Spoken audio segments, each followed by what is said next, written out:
Lord, this morning. We continue to give honor to you, Lord, because you deserve, Lord God, the praises of your people, Lord. Thank you. As we, continue to fix our eyes on you, Lord.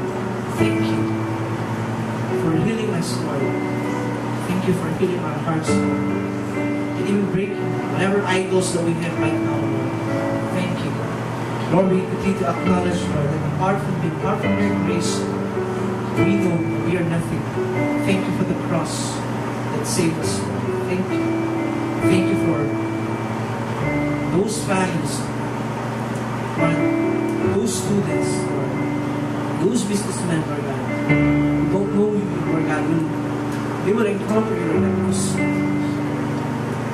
because you're going to use your people, Lord. You're going to use your church, Lord, to touch the lives of these people, Lord. Thank you. Because we will see a generation, Lord God, a generation that will worship you in spirit and in truth, Lord. Thank you. Lord, we continue to give back all the glory, Lord, and all the praises to your name. This we pray in Jesus' name.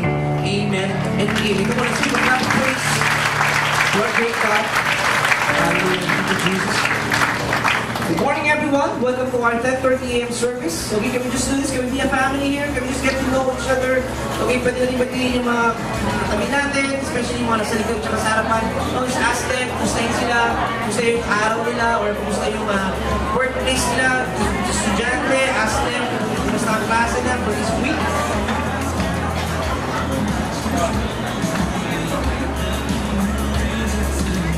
Okay, wow. Again, magandang umaga sa ating lahat. Welcome sa ating 10:30 a.m. service. If this is your first time to be here, kami po yung nagagalak at nakadalo po kayo ngayong Sunday. And also, sana next Sunday po, makasama pa rin namin po kayo. And we'd like also to remind lahat ng mga parents po, kung meron kayong mga anak, we have kids church po. So, we have kids church room po na 317, 319, 321, and 323. So, may mga ushers po tayo na pwede mag-assist po sa inyo at dali po sila sa ating kids church. And also, every Thursday po, meron tayong prayer meeting po, 6 p.m. po at Victory Center. And also, this coming July 5, kakaroon tayo ng prayer equipping. Okay, so it's amazing time for us to be equipped, especially praying for our city, for our nation, and even to our leaders natin dito sa bansa natin. Okay? So please join us. And also sa ating mga high school and college students, please join us sa ating youth service. Okay, we're so happy and nag-start na po yung bagong series na Awaken. And also, sa lahat ng mga tao na nag-tune in sa ating mga radio or sa ating TV natin, sana makasama rin po namin kayo dito live po sa ating service po na. So, thank you so much for your time and we pray na God will continue to bless you. Okay po? So, matako po tayo sa ating pagbibigay ng ikapo ngayong umaga. So, allow me to share this passage sa Genesis chapter 12, verses 1 to 2. Sabi po dito, the Lord had said to Abraham, leave your country, your people, and your father's household, and go to the land I will show you. I will make you a great nation, and I will bless you. I will make your name great, and you will be a blessing. So, I believe, during the time na sinabi ni God kay Abraham to go out from this land, or yung place niya, and actually, siguro during the time nung gagawin ni Abraham yung pag-alis, siguro, iniisip niya nung mangyayari sa kanya, ano na mangyayari sa family niya. But despite sinabi nila sa kanya, yung heart ni Abraham is to obey, to trust God. And yun yung kagandahan na when we put our trust and our hope kay God, alam natin, yung Panginoon natin, He will not leave us nor forsake us. And yung plano niya po sa atin, yung kagandahan po lahat.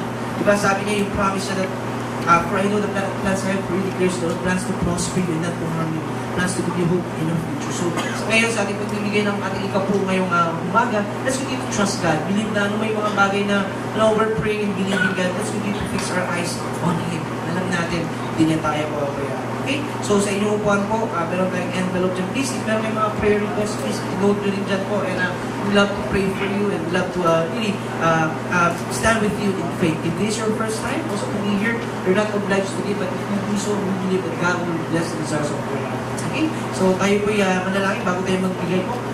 Panginoon, nagpapasalamat kami, Lord, for your goodness and your faithfulness. Nagpapasalamat kami, Lord, for the opportunity to worship you through our giving this morning. We ask, Father, kung ano may mga bagay na we need to let go, Lord, Alam po namin, Panginoon, that we have greater plans for it, Lord God. And alam po namin, Panginoon, na as we continue to put our trust and our faith, alam namin, Lord, that yung desire niyo, Lord God, for us is for good, Lord. And we pray, Father, for those people who are believing for breakthroughs, even their finances, Lord. Alam po namin, Panginoon, to our faith, sa education, and trust in you.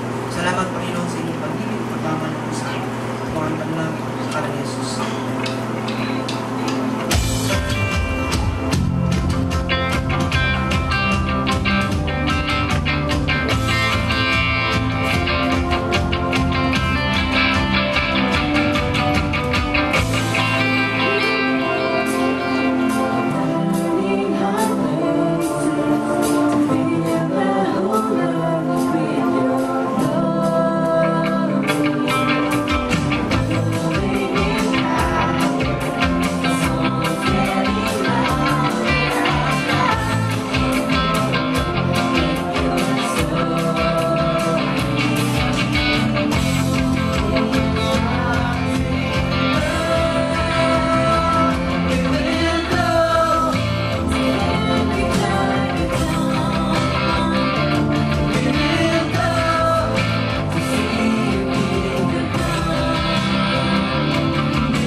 Yung mga friends natin from all over, mga iba dyan na nandito lang for some family affairs. Okay, so glad to see everybody here, and if you're here for the first time, we do hope that this will not be your last. Okay? Ang series po natin starting today and next Sunday is about you. Okay? Tell your seatmate, it's about you. Okay? We're gonna talk about you. Okay? Ano ba yung you na yan? Okay? We're gonna talk about the generations. We're going to talk about today's generation and tomorrow's generation for next Sunday. So, I'm excited for the word. Let's all stand and let's turn our Bibles to Malachi chapter 4. And we are going to read verse 5 and 6. Malachi chapter 4, verse 5 and verse 6. Can I request everybody to read out loud with me? I'll be reading from the British NIV version. Okay? Pero I will not read with the British accent. Okay? Version lang. Okay? Malachi chapter 4, verse 5 and verse 6. Let's all read it out loud. It says here, "See, I will send you the prophet Elijah before the great and dreadful day of the Lord comes. He will turn the hearts of the fathers to their children and the hearts of the children to their fathers. Or else I will come and strike the land with a curse." Let us pray. Lord, we thank you, God, for your word. And we thank you, God, because we know your word is spirit and life. And I pray that you will pour out your spirit and pour out your life on each and every one of us. Whatever generations we belong to, God. We thank you, God, for your purpose and your destiny for our generation and for the next. This I pray in Jesus' name. Amen. Amen. You all take your seats. Okay, ito pong youth series is actually a series about the generations. And we're going to talk about today's generation and tomorrow's generation. So, since medyo divided yung mga tao in labeling the generations, let's look at the average life expectancy na lang. Binigay na sa ating around 60 plus. So, if you are 30 and above, okay, kindly raise your hand. Okay, 30 and above. Okay, honest lang po. Okay, 30 and above. Okay, you're probably what we call today's generation. Okay, today's generation. Sino dito 30, below 30? Raise your hand. Below 30. Honest lang. Okay, 30, below 30. Yung iba, medyo partial. Okay, so, you probably consider tomorrow's generation. Okay, we'll talk about that tomorrow, not tomorrow, next Sunday, okay? And as we talk about the multi-generations, I want us to understand that in our church, in Victory, the next generation is something that's very close and very dear to our heart. When Victory was started 30 years ago, it started with students reaching out to students. And 30 years later, we are still reaching out to students. So campus ministry is something that is very important to us as a movement. We believe that God called us to do this. And hopefully, 30 years later or 100 years from now, we will still be reaching the next generation. Kasi po yung history natin, when Victory was started 30 years ago, 1984, it started with Pastor Rice Brooks seeing the news on TV, 1984 in Manila, Philippines. Ang daming estudyanteng nagrarally. Okay, and Pastor Rice Brooks heard the voice of God saying, I want you to go to the Philippines and reach out to the young people of the Philippines. So he called out some friends. One of the first one that he called was Pastor Steve and said, Steve, let's go to the Philippines for a 1-month outreach. So Pastor Steve heard the voice of Pastor Rice and went to the Philippines for 1 month. Okay, so about 60 plus American students went to Menjola to minister and share the gospel to the young people out on the streets. Pagka nagrarally po, tapos dinidisperse ng mga tear gas, may basement po sa ilalim ng theater doon where they invite the young people to come in. Kasi nagtatakbuhan dahil sa dispersal. Tapos pagpasok nila sa loob, doon pipreach ng gospel. So about 100 plus young people became Christians that time. So after 1 month, the students left, went back to the US, and Pastor Steve heard the voice this time of God to stay. Okay, so and then Victory was started. So that's almost 30 years this year. And we praise and thank God for that heart to reach the young people. That's why you see here, yung mga pastors po ng Victory are pretty much young looking. Young at heart. So pag iba nagtatanong parang, talaga ba ng bata? When they meet the pastor, usually I'm with someone with a bigger tummy and lesser hair. Pag sabi, ito po yung pastor namin, yung iba nag-skip sa akin, sinishakan yung bigger tummy and the one with no hair. Okay, and pag tinuturo ako nung taong yun, siya po yung pastor namin. Okay, you're so young. Okay, ang sagot ko lang po doon because I started young. Okay, but to be honest, I'm already 41 years old. So alam ko yung iba surprised, talaga 41? Akala ko mga 45. Kaya kasi siguro ako mga 30 plus, so I'm a bit confused. But if I look at my life, kung ang average life expectancy is 60 plus, then I'm way past my middle. I already spent more than half of my life. Kung totoo yung sinabi ng Bible, 70 with the strength, 80, then I'm on my way out. Kumbaga, if I'm walking through the forest, I entered when I was born, and I was in the middle at my 40s. Now, at 41, I'm on my way out. So, hindi ko alam how much time I have left. Okay, so, thinking about the next generation is not only important to me because I'm already 40 plus, but thinking about the next generation is important because we believe it's in God's heart. And reaching out the next generation is something that is very important to us. So, kung medyo naninibago kayo sa church, parang ang daming bagets dito, the songs are very youthful, huwag po kayo ma-surprise. Okay, because that's who we are as a church. And we hope that we will be a church that more young people will find a place to know God and also to experience God in a manner that's relevant to them. And talking about the next generation, we have quite a big challenge because as time goes by, you will notice that the generation gap is getting shorter and it's not getting shorter and shorter but bigger and bigger. Okay, dati yung generation gap, I could not relate to my lolo. Kasi yung lola ko that time, sabi nila, alam mo, nung panahon ng gera, ako ngayon sa Sambanga, masasabi ko nakaka-relate na ako. Okay? But there's a generation that's coming that's something that is, a generation that's harder and harder to relate to. Nagkakaroon ng mga generation gap. Now they have songs that I could not even sing. Kasi pag kinakanta ko, hinihingal ako, ang bibilis, ang haba ng lyrics, mahirap i-memorize. No, pati fashion naging iba. Dati yung fashion pataasan ng highways. Ngayon pababaan, tapos kita dapat yung brief sa loob. May hairstyle noon na sa atin pag nagkulay ka, medyo hip ka na. No? Ngayon, hindi lang dapat isang kulay, dapat maraming kulay. Okay, so medyo, it's quite challenging, no? To really understand the next generation. But I do hope more and more that as time goes by, we'll be able to effectively reach the next generation. Sabi nila, yung generation daw today are very self-conscious. Tama ba? Nauso yung selfie. Sino nila nag-selfie na kayo? Raise your hand. Anis-anis lang. Ayun ba? Ayaw talaga mag-asa ka. It's a selfie generation. They added the selfie word in the dictionary, I think only last year. But you know, when I realized the young people today, although they're supposed to be more self-conscious, mas marami sa kanila ang may identity crisis and they don't know what they are supposed to be or who they're supposed to be. You know, the generation today, they're supposed to be more creative and innovative. And if you look at what the young people have invented and created just this past few years, they talagang mas mabilis nilang na-accomplish compared to the previous generation and at a younger age. Just to see that in sports, see that in arts, grabe yung accomplishment nila. And yet, the more creative, the more innovative they are, the more you realize that the generation today are easily bored and easily distracted. May mga challenges with the younger generation today.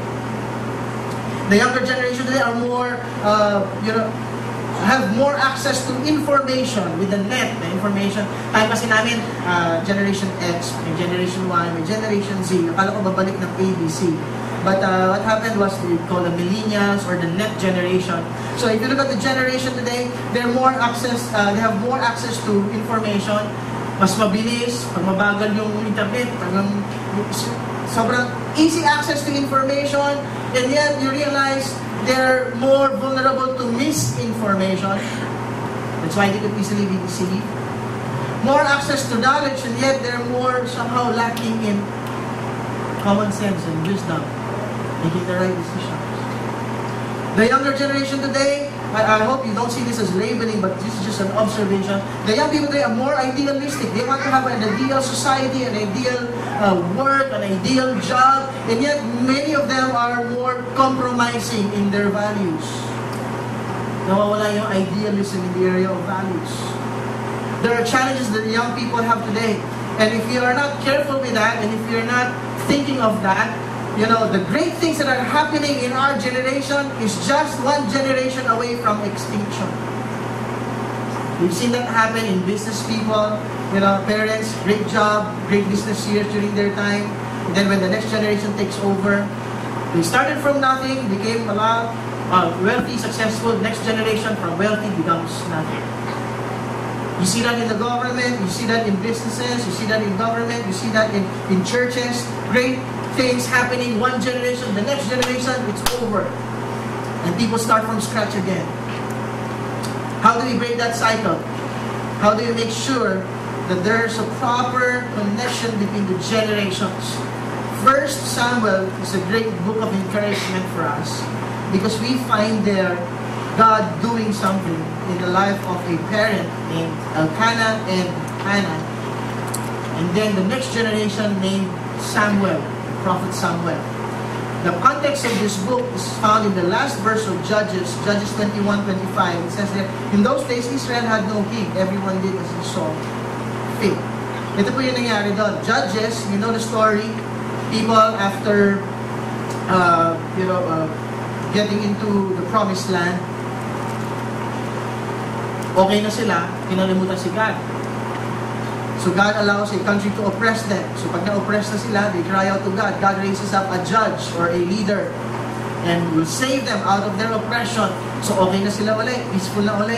And then after the judge is no longer there, prosperity comes, kalimutan uli si Lord, backslide uli.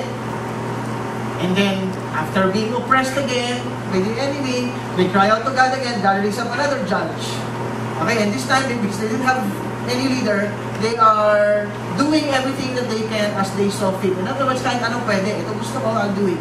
Just do it. Okay, gusto mo, sige, bahala ka, you do it. Parang gano'n yung experience nila. And this time, when the prophet Samuel was born, one of the greatest, the the last judge that was raised in Israel. Sumunod po niyan yung mga kings. King Saul, King David, Solomon, which I'll briefly mention in a while. So, in this story, we can find an example of today's generation preparing the next generation. And my desire and my hope is that we will be that kind of people.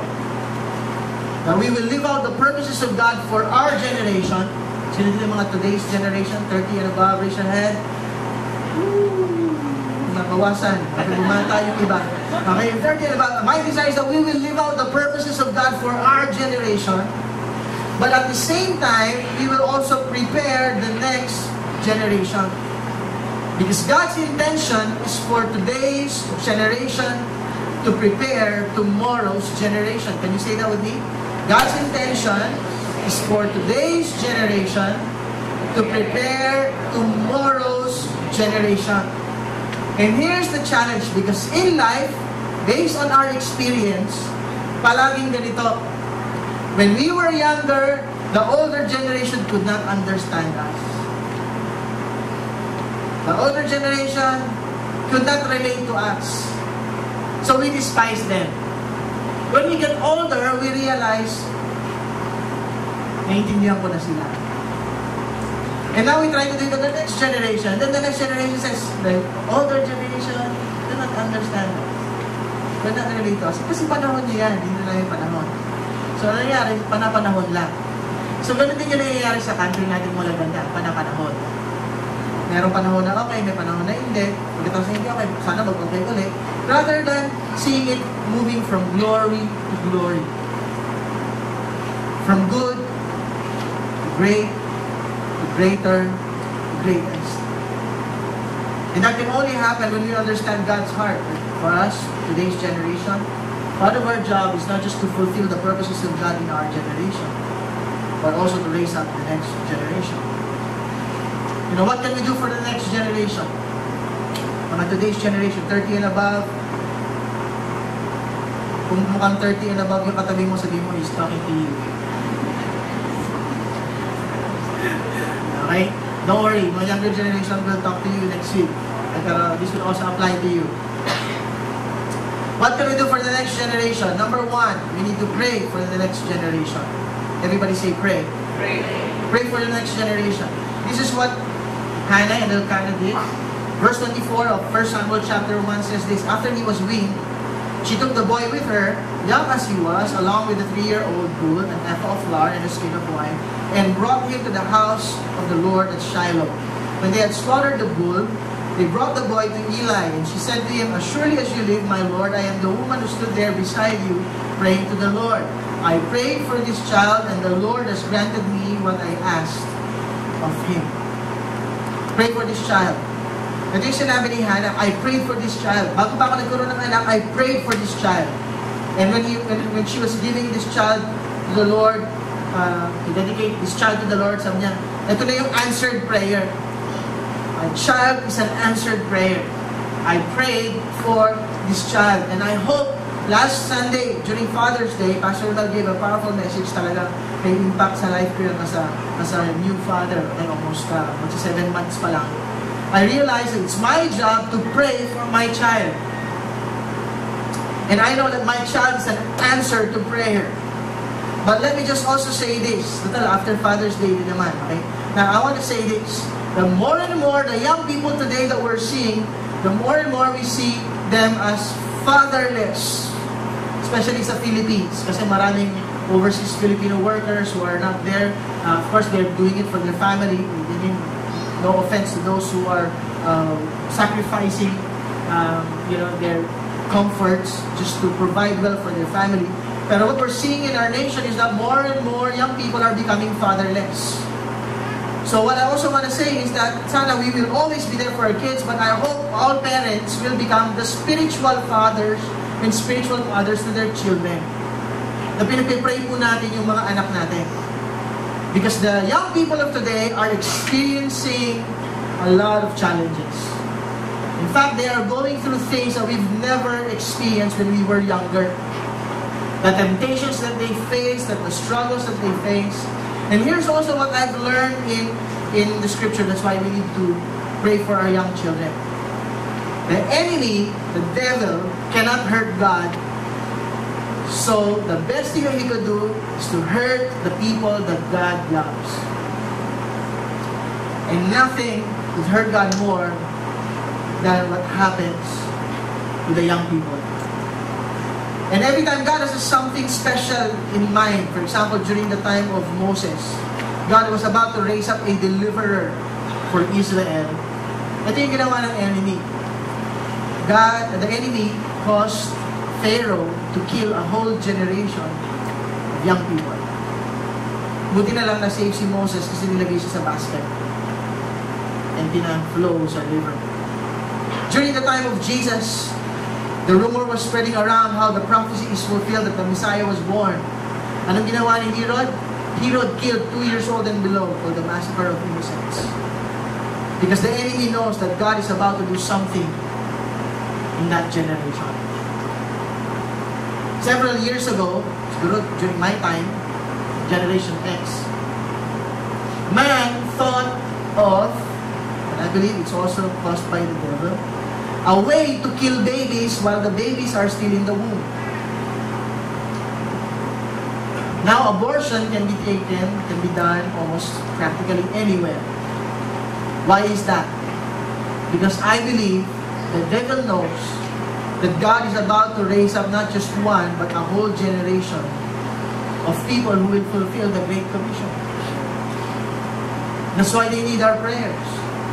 That's why we need to pray for them. That's why when you see young people, we pray for them. When you see your kids as parents, you lay hands on them and pray for them every single day.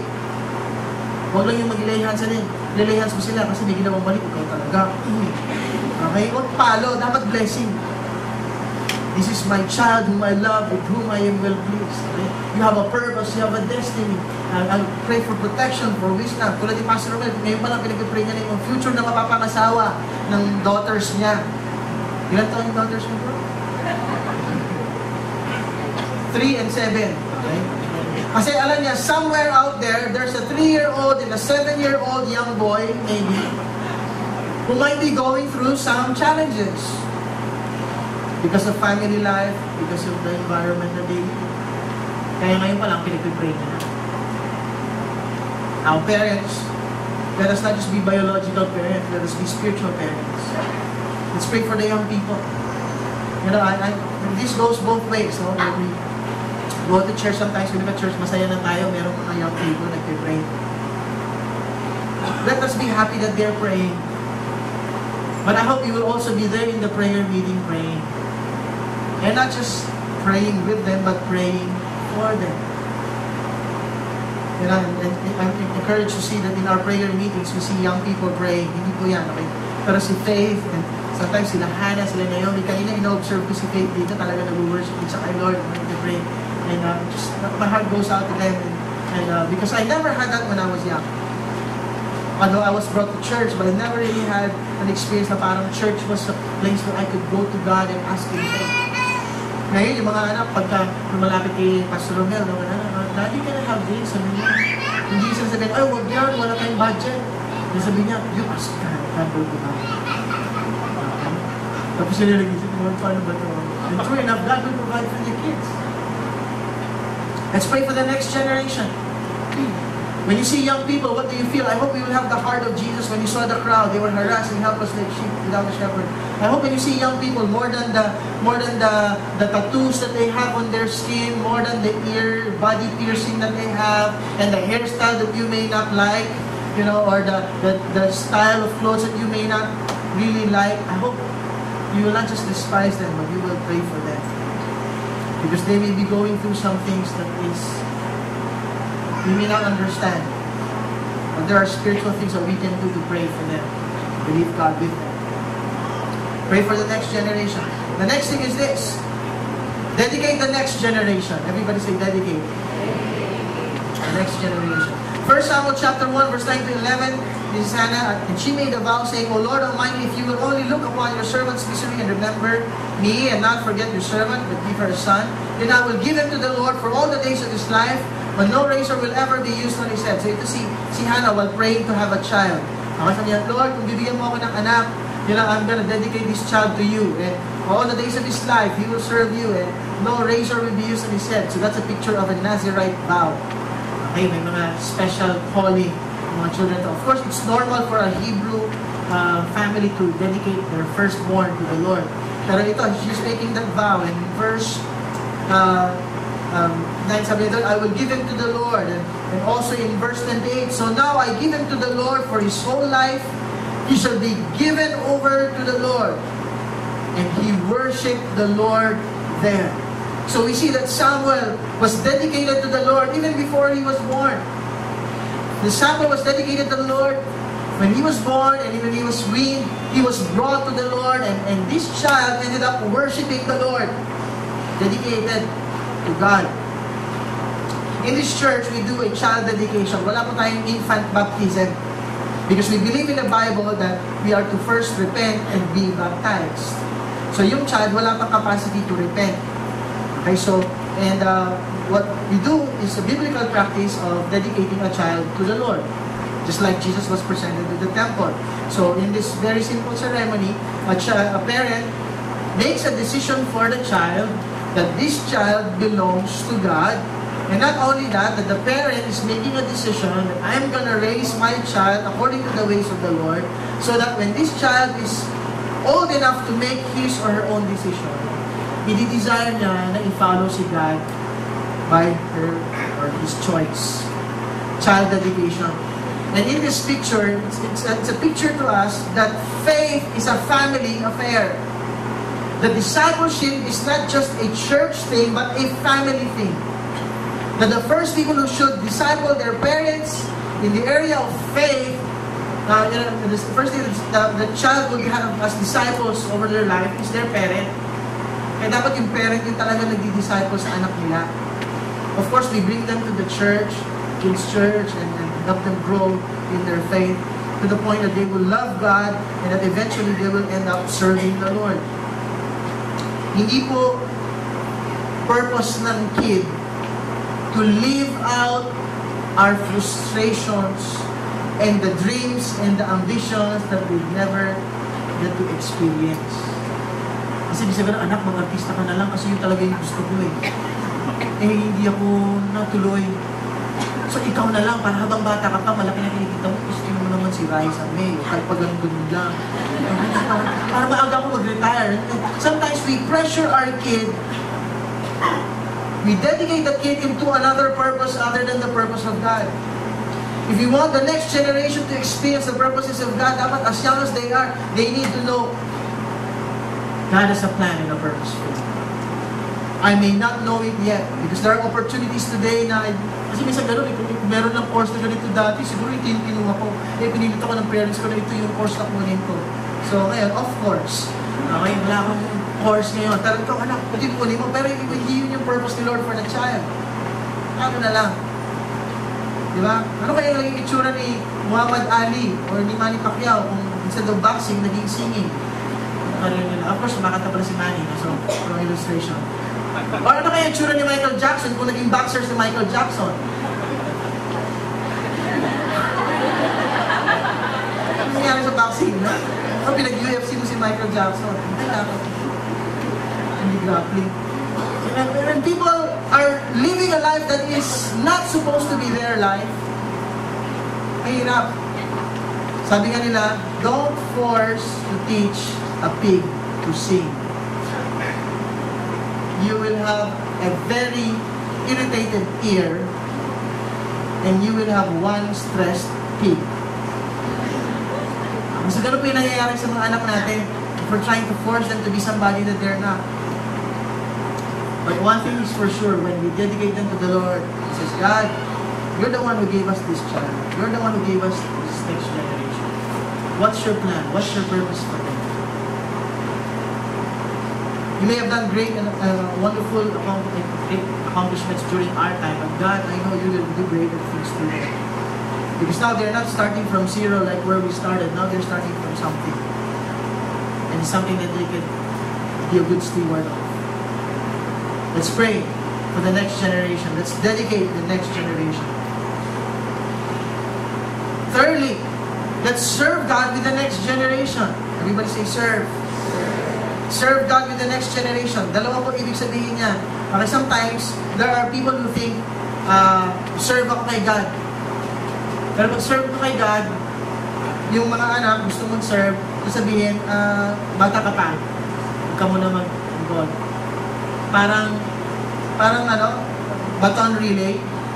Matakbo ka, nauna ka kasi you're the older. Tapos yung younger generation, so hawak mo yung baton.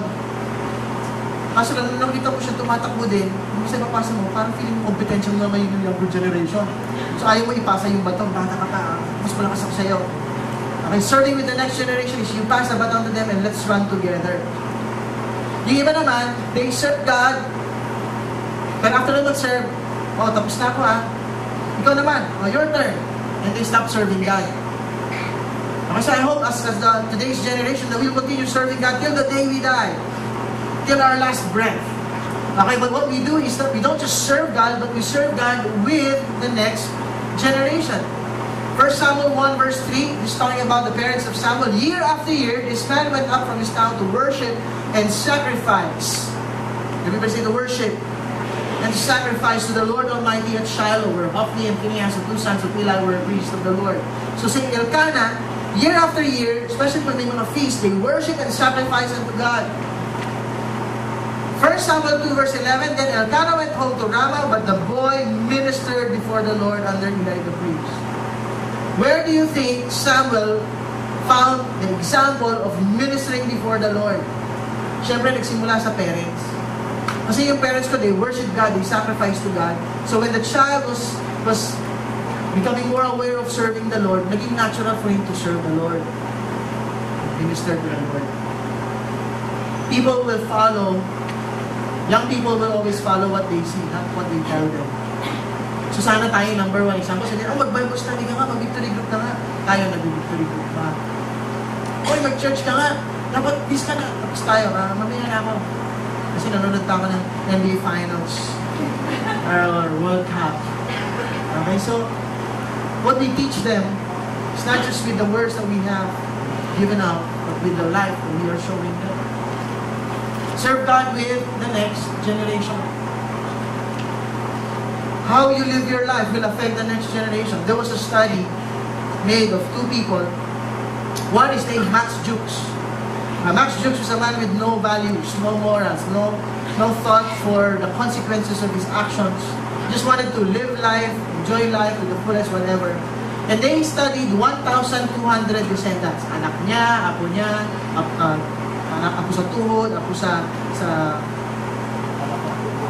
alak-alakan, apo sa mga daliri sa paa. Okay, so 1,200 descendants. This is what they found out kay Max Jukes. 310 became full-time vagrants. Vagrants means wanderers. NPAs, no permanent address. Minsan sa street, minsan sa kabilang kung saan sila pwede. 310 full-time vagrants. 440 physically wrecked from debauchery. Debauchery means wild living from drugs, alcohol, vices. 440 of them. 130 became convicted criminals. 7 murderers. 100 chronic alcoholics. 60 habitual thieves. 190 publicly known prostitutes. 20 learned a trade, natuto ng skill sa trabaho. But 10 learned it while inside a prison.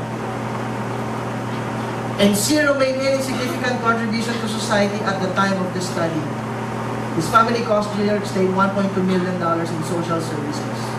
How's that for a family tree? Gusto ba natin ng ganong klaseng family tree? Of course not. On the other hand, there's another name at the same time named Jonathan Edwards. Jonathan Edwards was a man of principle. He was a man who believed in God. In fact, he's a minister of the gospel. Okay? Kaya ganyan yung mga itsura niya, yung mga, kasi that time yung mga pastors ang tawag sa kanila shepherd. So they put on wigs that makes them look like sheep. Okay? So that's how they do church back then. But he's a man of principles. He was living according to the Word of God. And here's what they found out when they studied yung family tree. 300 plus became ministers, missionaries, and theological professors. 78 college presidents and university professors. 100 lawyers. 56 physicians. 30 judges and 70 holders of public office, 3 U.S. senators and 3 governors, 3 mayors of large American cities, 1 vice president of the United States, and members of the family had written 1,035 books and edited 18 journals and periodicals. Who will you want to have that kind of family to? Church, if you live your life based on God's Word, you're living a life that will set an example for the next generation. Serve God.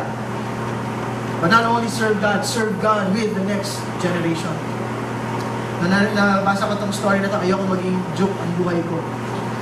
Kasi hindi nakakatawa yung joke na yun. Okay. Ayaw natin maging max jokes. Yung max na lang, okay, makakain pa tayo.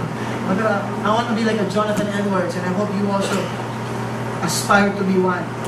Kahit hindi kayo maging preacher, kahit hindi kayo maging full-time minister like Jonathan Edwards. But if you live your life to serve God and for the next generation to serve God, I believe this will happen to our generation. Number 4, invest in the next generation. Everybody say invest in the next generation. We are to pray for the next generation. We are to dedicate the next generation to God. We are to serve in the next generation. But we are also to invest in the next generation. We don't see the next generation as a waste. We don't see them as an expense.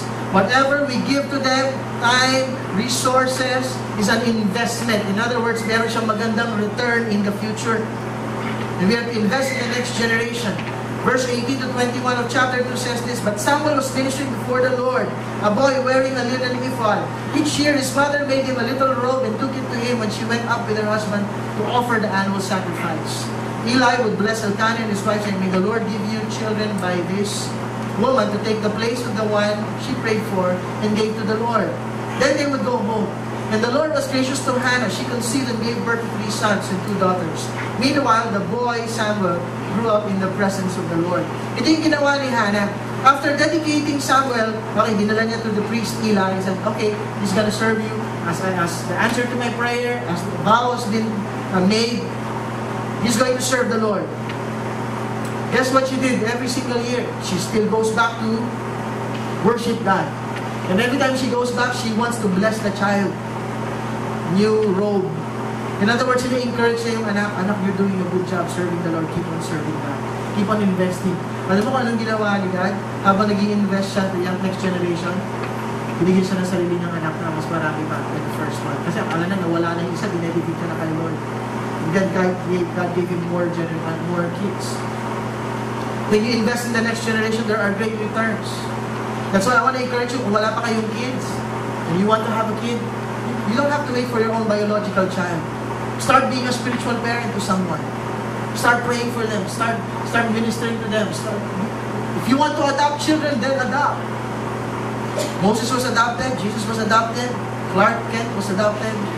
So who knows what kind of a child you will raise up one day. Okay, but you can be a father by investing in the next generation. You can be a mother by investing in the next generation. You're probably familiar with this picture. This is a Russian doll. Okay, if I'm not mistaken, Matryoshka. Okay, ano ko lang hiram dito. This is a doll. Okay, and many times what happens to the generations is like this. We think that we're the big shot. We know it all because we know it. We are more experienced than the next generation. So anong ginagawa natin? We are trying to help the next generation, but what we're doing basically is that we are trying to make them like us. So we produce a smaller version of us. Because they are not us, they will never be like us.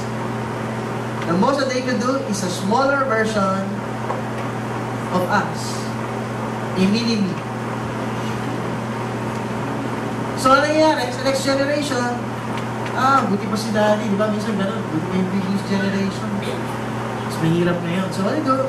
They will repeat the process kasi that's what they were raised, how they were raised up. So realize of the next generation. And what they do, they'll have a smaller version of themselves.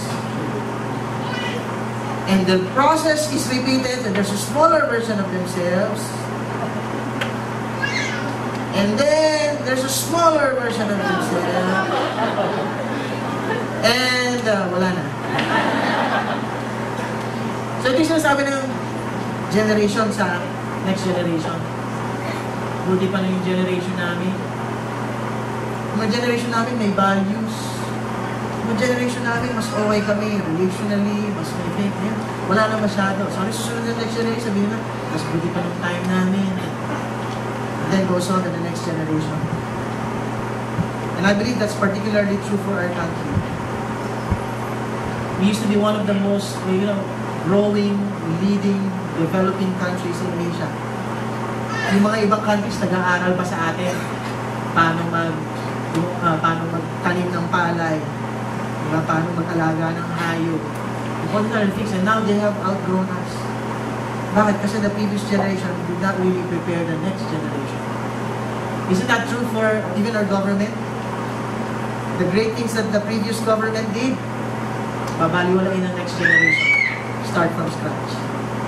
All we do is despise the previous generation and not appreciate what they've done to us. But if we reverse the process, sino ba naman ako? But I believe God can use me. So what I'll do, I'll impart myself to the next generation. I'll pass on whatever values I have, whatever I can learn, and encourage them to become better and greater. Because I know a day will come, I will no longer be there. But guess what? When you give yourself to them, you may not be there, but you will be in them. And they will forever appreciate you for preparing them. Sino dito may mga spiritual fathers and mothers kayo who have deposited in your life, yung mga na-experience nila ngayon, hindi mo na kailangan na-experience. Oh, thank you. Yung mga tinuro nila, you will learn from the mistakes of the past. History doesn't have to repeat itself. And now we're enjoying the benefits of it. Not only that, we pass it on to the next generation. And they will become better and greater at what we do.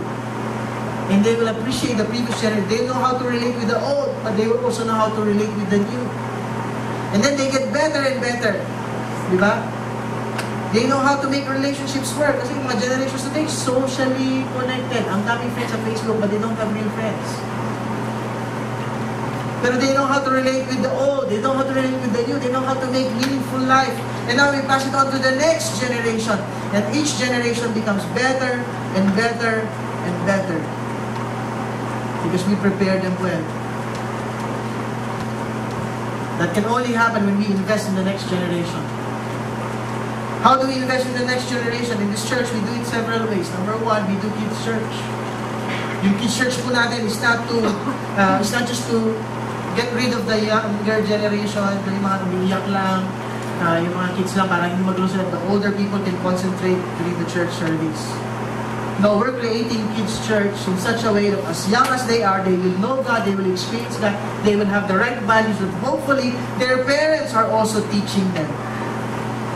Interesting, may isang kid dito in kids church who enjoyed kids church so much, invited her classmate. So yung classmate, sa kakakonvince ng classmate niya, pumunta. Yung parent, sige punta, kasama ako. So sumama yung parent. So nag-kids church yung anak, yung mother nandito sa service. And they are now enjoying a relationship with God. So nagsimula sa kids. Now I know of parents, hindi nila ma-share yung parents nila, lolo at lola. Pero yung apo na nandun sa kids church, nakita yung lola at lola, sabi ng apo, lola, sabi sa Bible, hindi daw yan pwede. Yung lola, hindi makadibate. Apo niya yung kausap niya. Diba? Something's happening when we invest in the young people, in the young generation. Kaya I applaud and appreciate our kids church teachers. Palakpakan naman natin mga kids church teachers natin. You know what they do every week? They prepare lessons, they prepare crafts, and every Sunday, they attend at least 2 services. One in the morning, where they could attend service, another one in the afternoon, so that they could serve in kids' church, because they can't attend like you guys. Okay? And yung iba dyan, they don't just attend 2 services, they attend more than 2 services. Kasi kulang ng kids' church, teachers, and volunteers. So, and this room is growing. We're going to be adding more services in the future. In afternoon service, we're going to be adding more services in the future. We need more volunteers.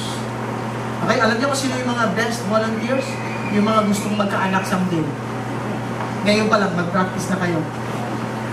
And I hope they don't just see the single serve. Can you imagine the kids attending kids church, tapos nakita niyo yung daddy niya yung nandun. Mami niya yung natuturo. Di ba? Invest in the kids church. By serving in the kids church. Another way that we invest in the next generation, we have youth services. This is a picture of yesterday's youth service. So if you're a high school, college student, or out of school youth, but will be going back to school soon, join our youth service Saturday 4 p.m. at the 3rd floor of Village Chan Building. That's where they experience church youth style. Okay, so mas exciting, mas lively, preaching, mas alive, and yeah, I enjoy attending services like that. I enjoy ministering to the young people like that. As young as they are, they could know God and experience God. And not only that, we have full-time campus missionaries. Can I ask the campus missionaries to please stand? Okay, tayo may mga full-time campus missionaries. Right now, we have 4. Okay? Itong ating fantastic 4.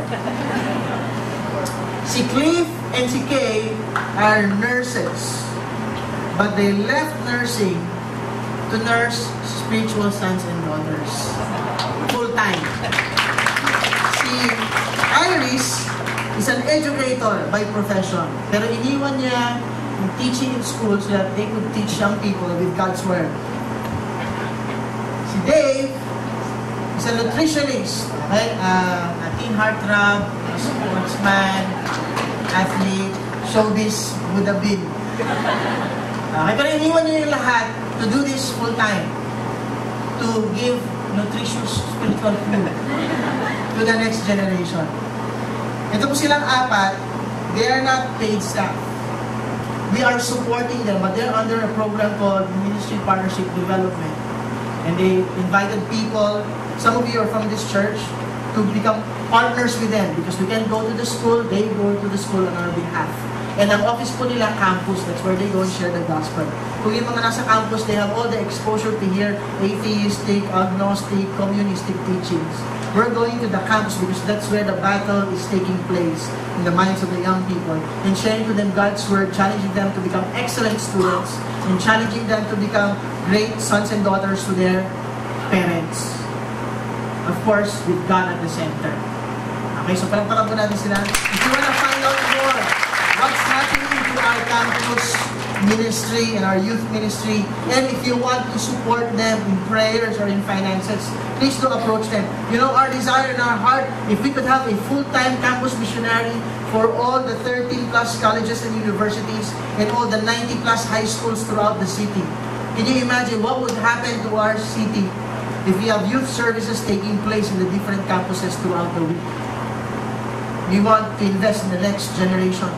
Gusto niyo makita yung future of Zamboanga City? Very simple lang. Look at our kids' church and look at our youth ministry. We're investing in the next generation. And the future is bright because God is doing something in the next generation. Another way that we invest is through Real Life Foundation. Ito po yung way natin to help because majority of the Filipinos are poor and none in the family have graduated college to even earn a decent living. So ang way po natin is that we have set up Real Life Foundation so that we could help a underprivileged youth graduate from high school to college and eventually have a decent job so that she could be a breadwinner in the family. Right now in the Philippines, we have 200+ Real Life scholars in the Philippines that we are supporting high school and college, pati allowances yan. Okay? Hanggang sa makagraduate sila, that's our commitment. And in Zamboanga, we have 8 scholars. Pero mga Real Life scholar dito? Anybody here? Okay, yes. Will you please stand? Okay, we have 8 Real Life scholars in Zamboanga. Okay, 8 yan sila. Okay, great. Have a seat. And 1 graduated college last graduation, last April. Okay? So, and not only that, we're also helping others kahit hindi through Real Life. But if you want to invest in the next generation, ito yung mga the best people to invest in. We even have people from Olo calling, asking paano mo maging Real Life scholar. Kasi they really want, okay lang ba? Christian, organization to. Okay lang na. Okay lang. Kasi they just want to graduate school. And we want to help them. Not for anything, but really help them and help their families. If they want to know, if they know God and experience God in the end, praise God. Okay, and it's not about asking people to change their religion for the sake of graduating, but really encouraging people to have a relationship with God. Because that's the only hope we have for real life change to exist. Kahit gumraduate ka ng college, kung wala naman si God sa puso mo, sasayangin lang lahat. Real life foundation. If you want to adopt a scholar, talk to Pastor Jerry. It's Pastor Jerry. And Pastor Jerry, he's a real life director. Okay, so you can talk to him and approach him how you can be a part of this. God's intention is for today's generation to prepare tomorrow's generation. And the question is, what are you doing today that will impact tomorrow? I hope we will be a generation that will pray for the next generation. A generation that will dedicate the next generation to God's purposes. A generation that will serve God with the next generation, and a generation that will invest in the next generation. You know, I read this a while ago, Malachi chapter 4, verse 5 and 6. It says here, "You will turn the hearts of the fathers to their children, and the hearts of the children to their fathers, or else I will come and strike the land with a curse." Malachi was talking about sending the prophet Elijah before the great and dreadful day of the Lord comes. And he, not the prophet Elijah who is to come, but the Lord who will come, will turn the hearts of the fathers to the children to the fathers. And the sad reality is that the curse has always been, the negative thing has passed on generationally. Adam and Eve sinned. The next generation that comes, worse and worse and worse. Even in what happened with Elkanah and Hannah, raised up a wonderful child in Samuel. Sadly, after Samuel, wala nang kasunod. And the priest, Eli, the sons were also corrupt. So walang kasunod. And the people cried out, "Give us a leader." So Samuel anointed King Saul to be a leader. But King Saul missed out the purposes of God for his life. So God took the kingship away from him and gave it to David. David served God with all of his heart. David prepared the next generation. It was okay during the time of Solomon, the glorious years of Israel. But Solomon again forgot the next generation. Kaya after him, the kingdom was divided. And Israel was no more. So the prophet Malachi here was speaking about the coming day when the prophet Elijah will come. Not Elijah again in the Old Testament, but somebody who will come like Elijah, signifying that the day of the Lord has come. And we know that that prophet called Elijah is actually John the Baptist, who was announcing the coming of the Lord, announcing the coming of the Lord Jesus Christ. And this is what Jesus said. John 14 verse 6 says, "Jesus answered, I am the way, the truth, and the life. No one comes to the Father except through me." In chapter 1 of John, verse 12 and 13 says, "Yet to all who receive Him, to those who believe in His name, He gave the right to become children of God, children born not of natural descent, nor of human decision of husbands, but born of God." You know, the generation thinking, kaya ako nagkaganito because of the previous generation. You may be here thinking, sige, I'll do that to the next generation, but what about me? My parents did not really pray for me. My parents did not really, dedicated me to the Lord. My parents did not really serve God with me. My parents did not really invested in me. So sometimes the next generation will always have bitterness and unforgiveness to the previous generation. You know why that happens? Because we really have a father and child problem. Not with our earthly fathers, but with our heavenly Father. And that's why Jesus came here. So that we will know the way, the truth, and the life. And that we could go back to God as our Heavenly Father. Regardless of the faults and the mistakes of the previous generation, we could break the cycle in our generation. We can experience the forgiveness of God, and we can express forgiveness to the previous generation, so that the next generation can just receive the love that we have, and not the bitterness that we still keep from the previous generation. That's why only in Christ can we really find restoration between generations. That's why only in church, I believe, can you really see the older ones worshiping the Lord, serving the Lord with the next generation. Kung hindi mo man experience sa family mo, yung as for me and my house, we will serve the Lord. I hope you find a spiritual family, whether it's Victory or another church where you can say, this house will serve the Lord. And my family is not just a biological family, but a spiritual family, because we are serving the Lord together. If you're here today, you are part of today's generation, 30 and above, raise your hand. Alam ko, iba sa atin dito, we're blessed to have godly parents. We can celebrate and thank God for that. But I want to pray. Some of you are here today, and you still feel that you are stuck with the mistakes of the past generation. I believe God wants you to have a brand new start. I believe God wants you to end the cycle in your family. So that beginning with you, you could start a new generation of people who will experience God's purposes for their lives. Can I just bow my hands in prayer? Lord Jesus, we thank you for who you are and for what you are.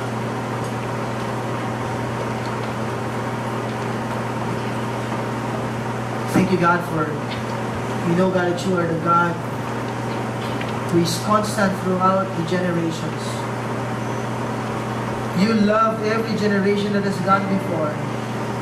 And you love every generation that exists today. And you love the future generations that are still to come. And Lord, I pray that for those of us who are here today, nanonood man sa TV or nanonood man sa radio, Lord God, we may feel stuck, Lord, with the mistakes of the past generation. Lord, we thank you that you are bigger than our past. Kung may mga pagkukulang man, Lord, yung earthly fathers or earthly mothers that we've had, kung wala man sila sa buhay namin, Lord, maybe we grew up fatherless or motherless. So we thank you, God, that you are our Heavenly Father to us. A father to the fatherless.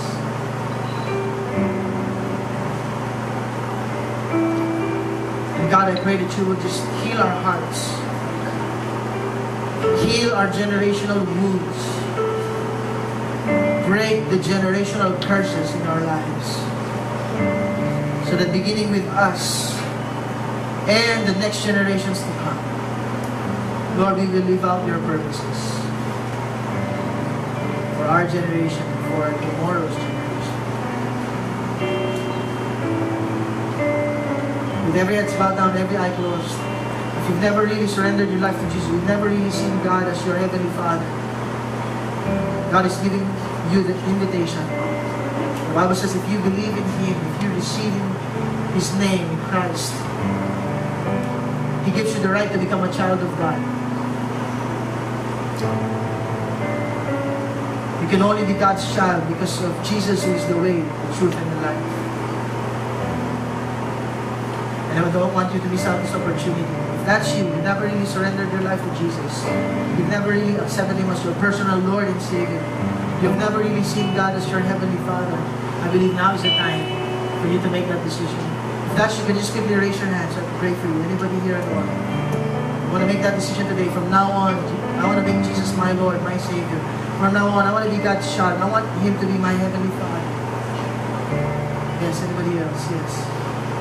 Praise God for that man. Praise God. If that's you, raise your hand. Just pray this prayer with me and say, Lord Jesus, I acknowledge that I am a sinner in need of a Savior. I'm not good enough, and I will never be good enough to earn my way to heaven or to repay you for all of my sins. And I'm not strong enough to get out of this generational curse and generational problems that I am in. But I thank you, Jesus, you lived a sinless life and cannot live. You died for my sins that I could not repay. And you rose again from the dead to prove that you are the Son of God, who have the power to forgive all of my sins, the power to make me your child. So today I make this decision, Lord. I invite you into my heart, into my life, to be my Lord, to be my Master from now on, to be my Savior. Thank you for dying on the cross so that my sins will be forgiven. So I receive your love, I receive your mercy, I receive your forgiveness. I receive the gift of eternal love. And I receive your Holy Spirit. I dedicate my life to you. I am yours from now on. And not just me, but the next generation of you. Thank you, Lord God, that the curse is broken. And the blessings is mine. And for my next generation to enjoy. Thank you, Jesus, for your goodness and your faithfulness. I give you praise, I give you glory, I give you honor. In Jesus' name. We just praise God for the word today. Come on. God is good. I want to pray for one set of people naman ngayong umaga. If you are here and you are 30 years old and below, please raise your hand. Can I ask you to please stand up? 30 years old and below.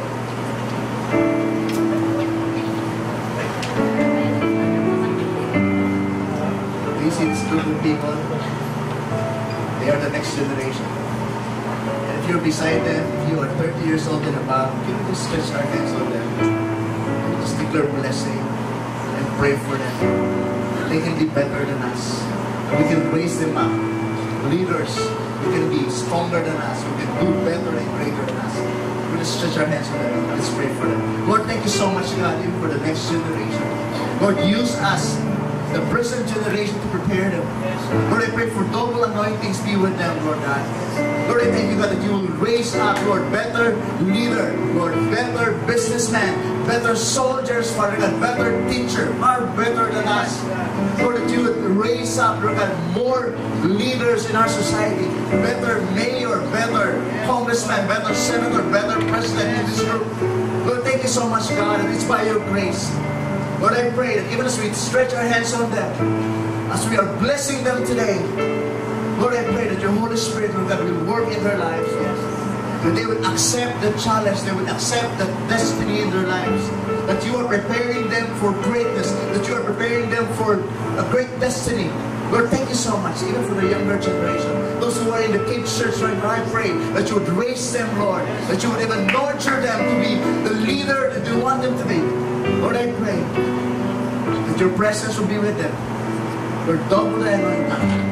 Like Elijah to Elisha, Lord God. Double the power, double the greatness, and more than that.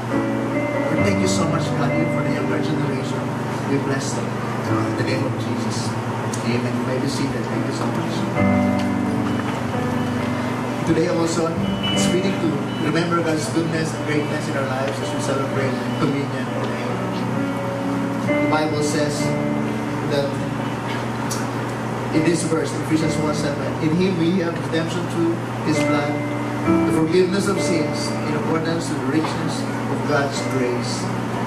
And I believe only in Christ we are redeemed through His blood. And we have faith in that, what Christ has done on the cross for all of us. And today, we just want to remember God's faithfulness. I believe that God is faithful. God was faithful in the past. God is faithful now. And He will be faithful even to the end of times. God is good. I want us to be in an attitude of worship, even as we prepare ourselves for communion. The ushers will pass the elements today, and I want us to hold on it, take hold of it, on it, and sabay po natin ikaw taking communion this morning. Can I ask the usher to please pass the elements? And I want us to sing this song. And as we sing this song, can we just prepare our hearts? Can we just be broken before the Lord this morning? Ask God's grace upon us through us this morning. I'm going to say this now.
love so wide, so high, so deep, unmeasurable love, love that we can find. Lord, thank you, God, that we can experience that love, not just today, but all the days of our lives. Can we ask everyone of these nights, as we partake of communion this morning? For I received from the Lord when I also passed on to you. The Lord Jesus, on the night he was betrayed, took bread, and when he had given thanks, he broke it and said, "This is my body, which is for you. Do this in remembrance of me." Lord, thank you, God, for your body became the representation of the greatest sacrifice of time. Thank you, Jesus, that you allowed yourself to be hung on the cross. That's the very purpose of it. Because in the past, God, it's the lamb, it's the sheep. We brought in a sacrificial or a table and offering. In the new covenant, it's not the animal, it's God's perfection. It's the only requirements for that sacrifice. No one is perfect except Jesus. Because Jesus became the Lamb of God who takes away the sins of the world. But thank you so much for loving us, for saving us, giving your life for all of us on the cross. But even as we partake of this communion today, we remember your faithfulness and your love for all of us. Thank you so much. We love you. Honor you. We give you praise. Let's partake of it.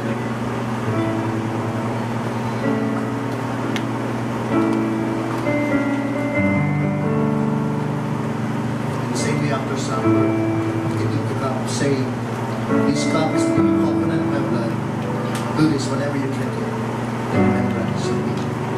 Lord, thank you so much for your blood that was shed from your side all over your body, Lord. Thank you, God, that through your blood there's redemption. Through your blood, your God, there's Passover. But the enemy cannot even hurt us anymore. Because you are covering us with your blood. There's a seal of approval in our lives, Lord. Mark in our lives, is Jesus Christ. And if we have Christ in us, the Bible says that we are redeemed because of what you have done for us 2,000 years ago. Thank you for redeeming us. Thank you for taking us out of darkness into your wonderful light. Jesus, thank you so much. But even as we partake of this juice as a symbolism of your blood was shed on the cross, that we will remember your goodness and your faithfulness in us and through us. Not just today, but all the days of our lives, Lord. And even as we go out of this place today, we will forever be grateful to you. Let's partake, let's drink the juice.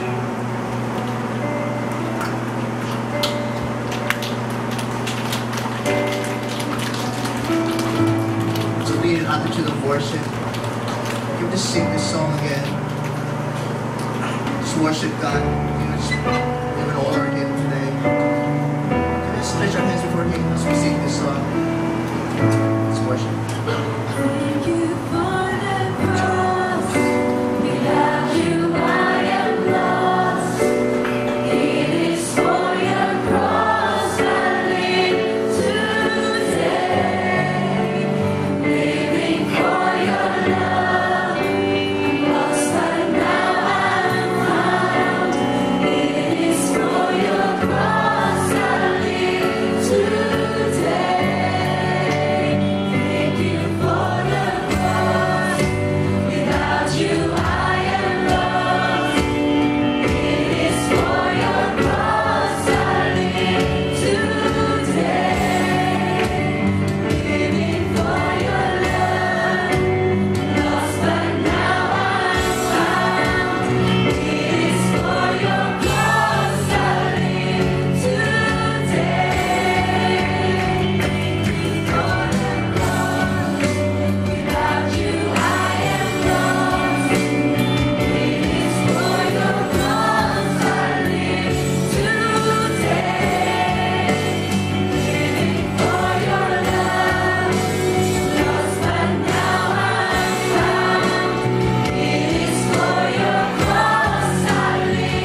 thank you so much for everything. Thank you so much for the opportunity out there. Lord, I pray that you will bless the work of our hands. And whatever we do, even this week, it will prosper. Lord, bless it. Whatever we start, Lord God, it will progress. Whatever concern that we have, Lord God, you are bigger than those. Lord, thank you so much that you are encouraging us today. More than that, you are using each and every one of us to touch lives out there. Lord, thank you so much from the bottom of our hearts. Lord, we bless your name, we honor you with gratefulness, Lord, today and forever. In Jesus' name we pray, the church will say, Amen.